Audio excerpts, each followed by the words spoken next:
At Conservatory Lab, music is not an add-on.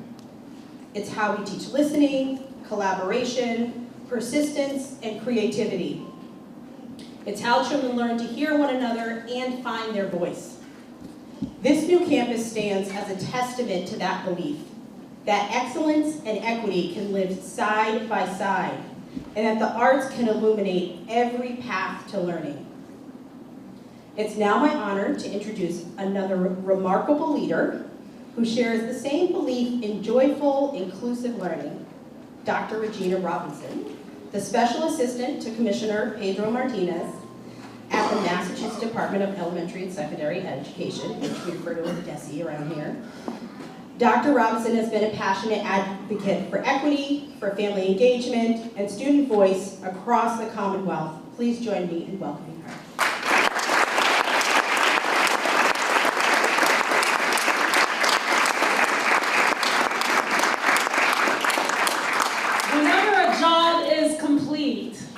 I'm sure any of you all probably have these feelings. Oh, I want to dance with somebody. Anyone feeling like dancing today? Yes? I see the hands raised today. This is such an exciting opportunity when you finally get to see the realization of your hard work.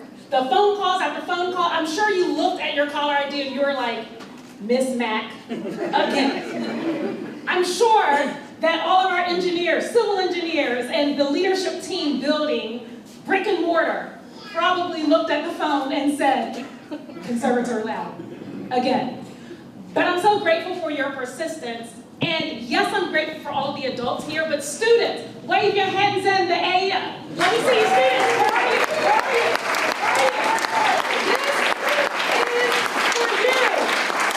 This is for you. You know what I loved about this celebration? It didn't begin with the voices of adults. It began with the music from the students. You were mid-sentence, probably thinking, probably communicating something exciting to your colleague. And we were all interrupted by the sound of music. And I am so excited that the sound of music is going to resonate through the walls and the halls here. I am so excited that you can be mid-sentence as an adult and a student's sound, the voice or their music, will stop you in your tracks, will interrupt you, will put you on pause, and will cause you to stop and pay attention. Now more than ever, our students need us to stop and pay attention to the sounds coming from their voice, the persistence that's coming from their lives, and most importantly, the talent that is coming from their everyday being. While I was walking around and meeting a few of you, seeing my old colleagues, and being in Boston sometimes when I'm back here and visiting schools, it reminds me of my school committee days, and so I'm grateful for great leaders like Reverend Gruber, who paved the path for me as a school committee member. I honor you, sir, and I thank you for your commitment to our students for decades. And you have continued to stand strong, stand firm. I asked you what you're most excited about, and it's the students. It is the work that is taking place. I read here that Conservatory Lab moved 5 times in its first 20 years. And it made me wonder how challenging the past 20 years were. Moving after, we know what happens when kids move, right? From location to location. But it also filled me with promise for the next 20 years. I was fortunate while I was walking around and meeting different folks to meet Silvana and Juan. Sorry, I'm putting you on the spot, but I love it when I meet great families. And they told me about their sons, Isaac and Caleb. Caleb was here just wiggling around, but Isaac was the one on the trumpet. And I was so excited as I watched you, Isaac. I was able to remember when I was an educator, but also then before becoming an educator when I was a student. And I played the flute, and I could see my parents beaming with pride. And I asked them, how did he choose the trumpet? Well, there are many instruments sometimes before finding the one. But the trumpet beautifully sounded because he likes to be busy. And they said with his hands, and his teachers noticed the trumpet would be a perfect instrument for him. Our educational vision at DESE for the state, for our students is that all students are known and valued. And whenever I can stop in a location with the district and I can see our educational vision come alive, where teachers know and value Isaac, and they recognize, you know what? He needs an instrument that allows him to move his fingers and make music in a way that comes from his home. Fun fact, his dad is a guitarist. I learned that from Juan as well. Mama sings. So the music that you're hearing from your students, many times, it's coming from their parents. This is a family affair. This building is not just brick and mortar. This building is allowing family and generational legacy to live on in music. And I am so grateful when I can step into a space, yes, meet the adults, meet all of y'all in your fancy suits, but most importantly, meet our students. Our educational vision, knowing and valuing our students. Learning experiences are real world, relevant, and interactive. We see that here. It's real world. Not just in the classroom, but also on Sundays at church. They're playing their instruments. They're singing. They're making music. And is it relevant? Absolutely. Is it interactive? Absolutely. And then all of the learning supports are enabling the students to excel at grade level and beyond.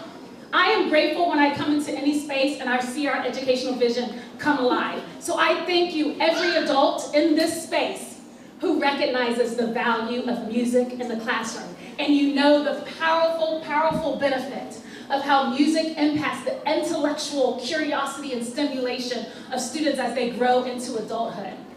We can find music anywhere we go. And the fact that every single student, right, Matt? Every single student touches an instrument. Every single student interacts with music in a powerful way. And those grounding experiences will end up guiding them throughout their lives. So thank you for all of your investment, your hard work, your relentlessness, your phone calls, your nudges, your emails, your reminders, your notifications, all of it has brought us to where we are today and allowed this educational vision to come alive. The legacy that you are leaving for these students for the next 20 years are immeasurable. And I am grateful for each and every one of you. Thank you and congratulations. When I look around this room, I see the power of community. A community united around the success of our students. That community begins, of course, with our families, whose partnership and trust gives meaning to literally everything we do. And it extends outward to the community partners who stand beside us as what I like to call the three-legged stool of support. The first leg is our public partners, our good friends at the Massachusetts Department of Elementary and Secondary Education, DESE, and the Department of Education, who help sustain the work of all of our more than 300 public school districts across the Commonwealth of Massachusetts year after year after year. We're honored, we're deeply honored to have with us today not only Dr. Regina Robinson, but also our Secretary of Education for the entire Commonwealth of Massachusetts, Secretary Patrick Tutwiler. So good to see you. His leadership, his belief, his journey even through Boston Public Schools as one of our great former headmasters, and then superintendent of schools in Lynn. And now he serves the entire Commonwealth of Massachusetts. Thank you for gracing us with your presence tonight. The second leg in our lending is our lending partners. John McBride from Harbor One Bank. Where are you, John? There he is. Thank you. Thank you, John. And Jason Huang from the Equitable Facilities Fund. Jason, thank you, Jason. Thank you. Whose commitment to education and to this community made the financing of this building achievable. And the third leg is our donor community. People like Jane Timken. Where is Jane? There she is. Thank you, Jane. Thank you so much. Thank you. And Cedar Tree Foundation. Thank you so much. Thank you. thank you for your personal efforts in leading the Cedar Tree Foundation, whose generosity ensures that our students not only have a place to learn, but a place to thrive. What you see here this evening, this beautiful, vibrant school, is the result of that powerful public-private partnership. And we could not have done it without either one of you. And so we thank you here tonight, as well as the generations of CLCS yet to come. I also want to express deep gratitude to our faculty and staff, whose daily devotion gives this mission its life and its purpose. To our executive director, who's going back to silence the children, Nicole Mack. Thank you, Nicole.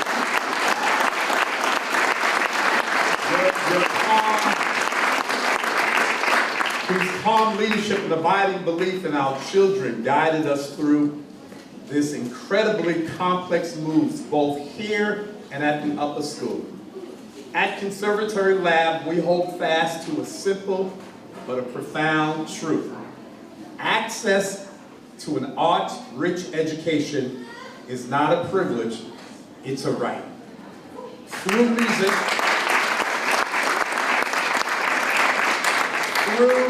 through music, our children learn discipline and empathy and teamwork. They learn to listen deeply, to become active listeners to each other and to themselves. And they discover that their voices really matter.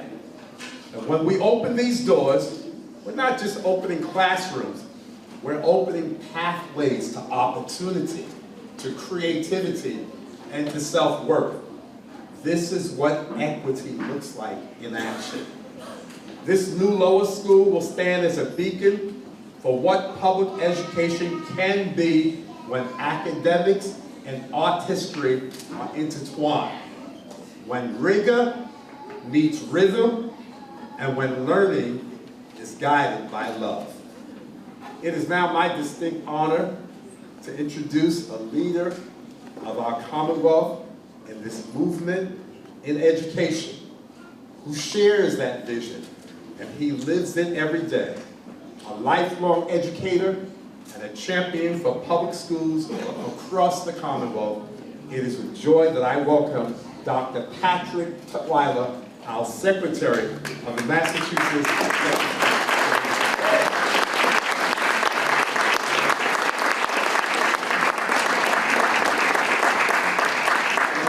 Good evening. Oh, come on now. See, I was raised in that call and response tradition. Good evening. Much better.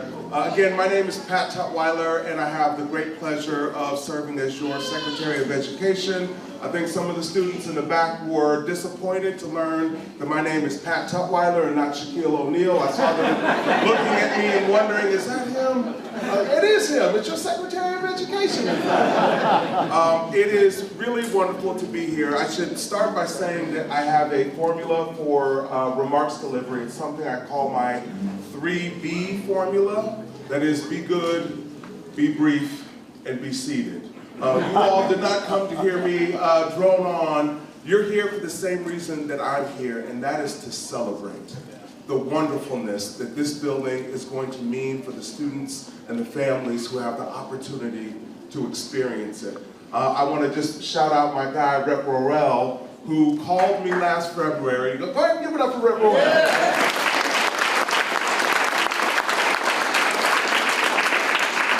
Now, a lot of people have his number, but he also has a lot of people's numbers as well. And he called me and he said, listen, it's Black History Month. Why don't you come with me and visit a school so we can interact with the students and let them see models of what's possible? And I said, absolutely.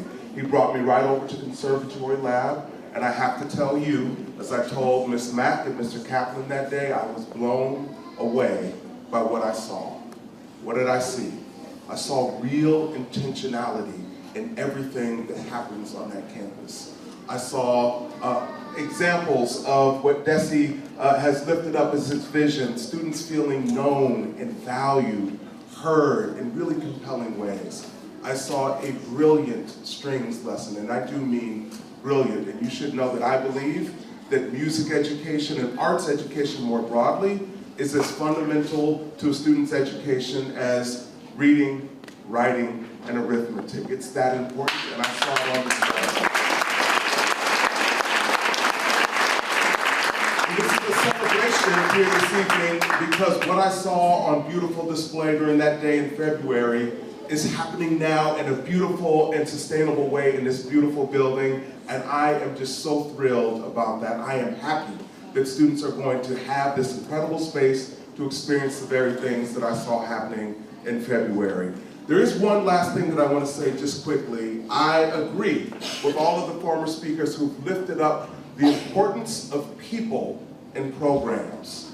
People are programs. The educators here, the community members that lean in to support the students in their learning and growth, the access to music education, that by far is the most important thing, but spaces do matter.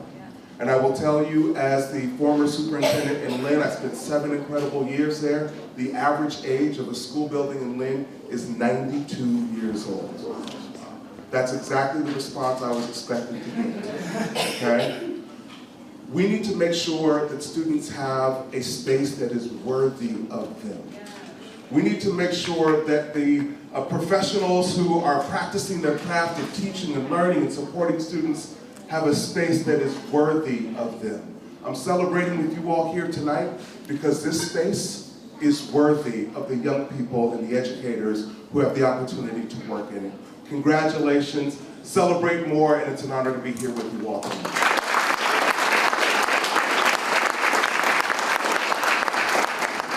What an honor it is right now to welcome to our community celebration someone who has long been a friend and a fierce advocate for Boston's young people, our students, our mayor, Michelle Wu.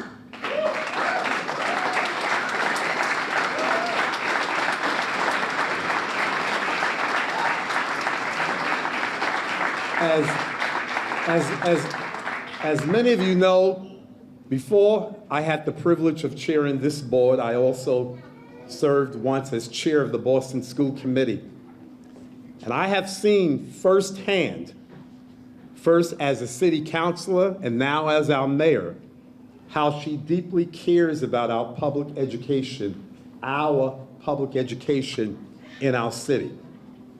While her focus as mayor has been, appropriately so, on strengthening Boston public schools, she is a leader who believes and shows us by her action that every child in Boston deserves and is entitled to a high-quality public education and the opportunity to reach their full potential. She also understands, as all of us do, that the arts, and especially music, are essential to that mission. As an accomplished pianist herself, she knows the discipline, the teamwork, and the creativity that comes from a music education. I have personally known Mayor Wu for many years. I've seen her, I've witnessed her steadfastness, her compassion, and her courage, including those moments when she had to stand up even to a sitting president and a hostile congressional committee. And she did it to defend the values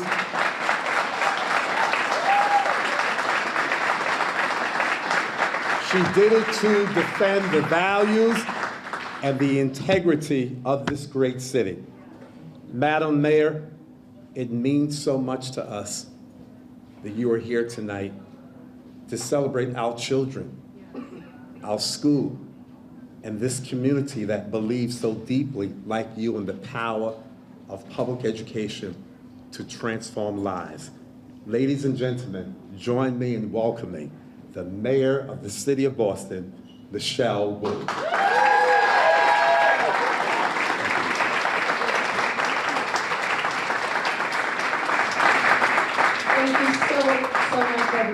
For all that you do, for your lifetime of service to our city, for your dedication to our young people, and personally for your mentorship and counsel and just kind leadership. Could I pass her off to anyone? Thank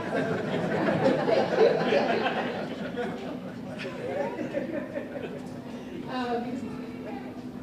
I am here to say congratulations, but most of all, I'm here to say thank you. Of course, I know the great work that's been happening at this institution, spread out through all your many locations and steps and travails over the years. But I've also been hearing about the incredible young people and leaders that you have been growing, nurturing, and developing. Some of whom are then becoming our superstars at Boston Arts Academy, some of whom are going on to incredible careers wherever their next step has been in the arts, and some of whom turn out to be leaders in every other sector whose leadership has benefited from this education. You all are here because, like me, you believe in the power of education to open doors for everyone. You believe in the power of the arts and music to change how we think about ourselves and what we think is possible, but also to think about how we build community together. And you're here, like me, because you believe every student and every educator deserves to have the best facilities and the best spaces in order to nurture the teaching and learning and growing that happens within. So there are so many partners in this room who move mountains to make sure that our young people have what they deserve. I want to thank all of the school leadership, Ms. Nicole, and all of the staff members and all of the volunteers, all the family members, the parents, the young people, everyone connected to this community. I want to thank our partners at the state. Thank you to Secretary Tutwiler for all that you do day in and day out in Boston and throughout the Commonwealth. We have certainly benefited so much from you right here in our city. And thank you to my colleague, State Representative Chris Worrell, for all that you do for our young people and every generation of Boston. I am so excited that the young people here will get to have a truly world-class, unparalleled experience of what it means to grow and learn completely intertwined with the arts.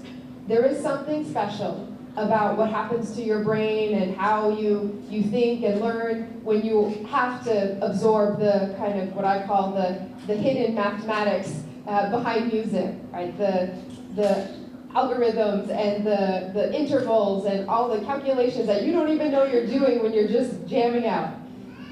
And you get to see what happens in the magic of performance. That moment that no matter how beautifully a piece of music is written down on the score, every time it is brought to life by someone new, it becomes something different and an experience that is only real and only felt together as a community in that space when it is shared out in the world. We need that kind of spirit of finding our connection to each other in that moment, in the world, now, maybe more than ever. There's a lot of reasons to feel discouraged about the world or just to double down on how much we still have to get done together for our families. But there's also so many reasons to look around our city and feel the greatest sense of hope and possibility because of the work that's already happening. Thank you for being a part of that, and congratulations.